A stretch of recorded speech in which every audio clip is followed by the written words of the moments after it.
श्री स्वामी समर्थ. तुम्ही जेव्हा अंतर्मनाचा कौल घेता तेव्हा त्या गोष्टीबद्दल सकारात्मक वाटणं चांगलं आणि भीती, अस्वस्थता अशा नकारात्मक भावना मनात येणं वाईट, अशी तुमची धारणा असते. तुम्हाला खरोखर एखादी गोष्ट खूप आवडलेली असते, यात तुमची मानसिक भावनिक गुंतवणूक असते, तेव्हा तुम्हाला भीती वाटणारच. कारण इतक्या जीव ओतून केलेल्या गोष्टीचा परिणाम साध्य होईपर्यंत तुम्ही वाट बघण्यापलीकडे काही करू शकत नाही. त्यावेळी तुम्हाला असहाय्य वाटणं स्वाभाविक आहे.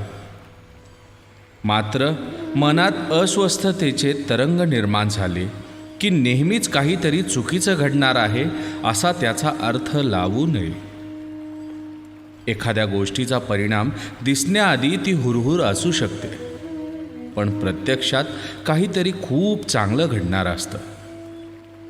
एखादी गोष्ट करावीशी वाटली नाही तर त्याबद्दल मनात काही भावना निर्माण होणारच नाही.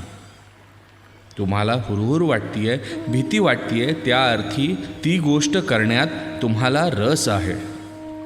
आपल्याला इतकी मोठी वाटणारी गोष्ट फार छोटीशी असते. फरक इतका असतो की आपण त्यावरती कधी विचार करत नाही. श्री स्वामी समर्थ.